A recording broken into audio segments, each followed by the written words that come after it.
May tubig pa pala ako dyan, dalawa. Nagbukas na naman ako ng bago. Ito oh. Ilalagay ko doon kasi pag nagdadrive ako para hindi matumba at magpunta sa kung saan saan. Tatlo na yung bukas na tubig.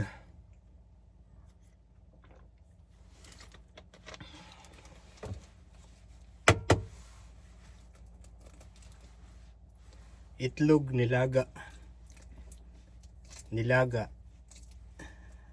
nilabon. Taga Quezon ako Quezon Province. Ang tawag namin sa nilaga, nilabon. Katulad ng nilagang saging, sa Quezon Province, nilabon na saging. Nilabon na kamote.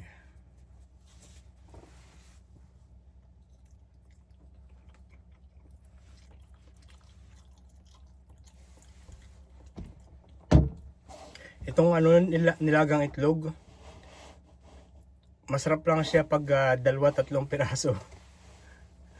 Pag isa bitin. Pag 2-3, sakto lang. More than that, nakasuya na yung lasa. Katulad nito, medyo nasusuya na rin ako. Katulad nung pancit canton dati sa Pilipinas, kulang ang isa, pero sobra yung dalawa.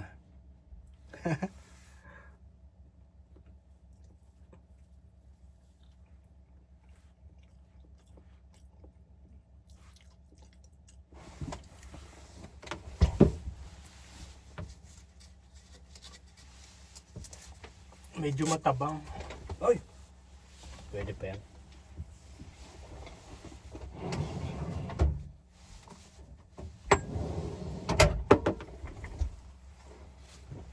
Lagyan ko ng konting toyo para medyo may lasa.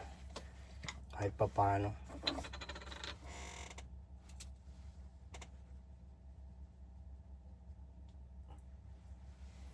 Parang sushi, sashimi. Konting toyo.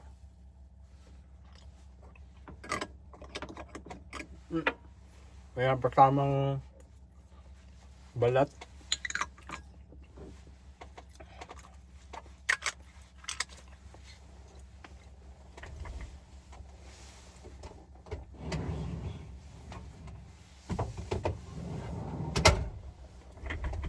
It was a line in the sky, taking you move, I can read your mind. Dito lang ako nagpapahinga, relax. Break time lang ako, 30 minutes. 30 minutes break. So basically dito sa Australia, nagtatrabaho kami ng 38 hours every week. And so 38 hours a week, yun yung normal, yun yung regular. Yun yung mga full time. Kumbaga yun yung sa batas, 38 hours. Pero sa isang araw, nagtatrabaho kami ng katulad ko, from 6 o'clock until 2 o'clock. Tapos may 30 minutes break. Yung 30 minutes break, hindi bayad. So ang nangyayari, 7.5 lang per day ang nangyayari.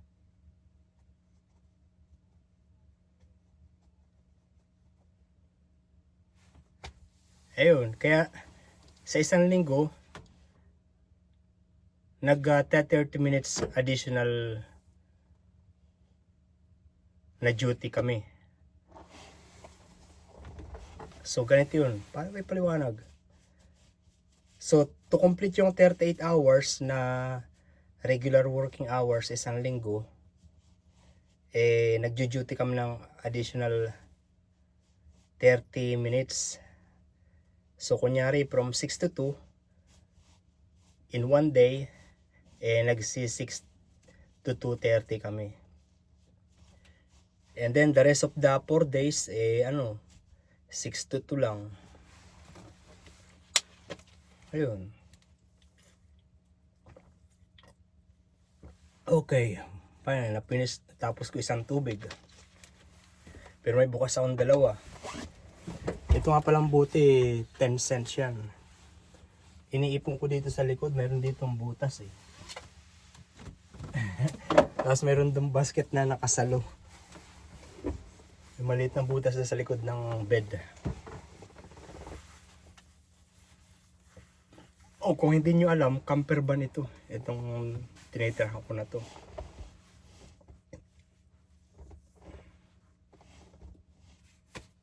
Island in the stream. Umalis ako sa trabaho 11:15. 11:33 na. 11:45. Babalik na ako sa trabaho.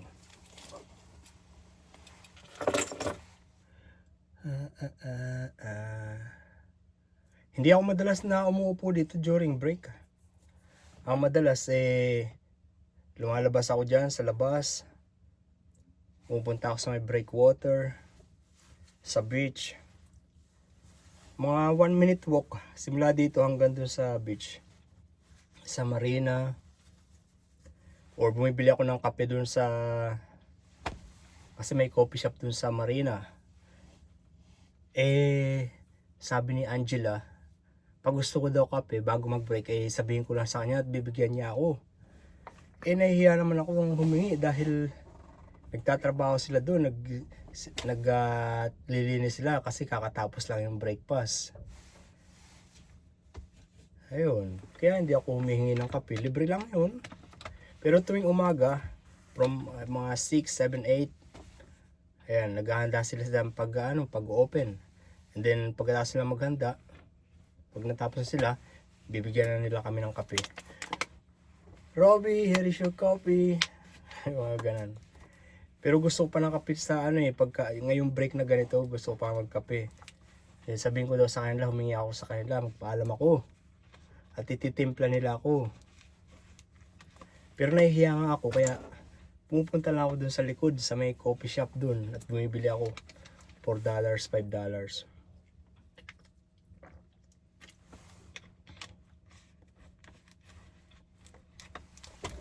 Tama na, gusto kong gamitin itong telepono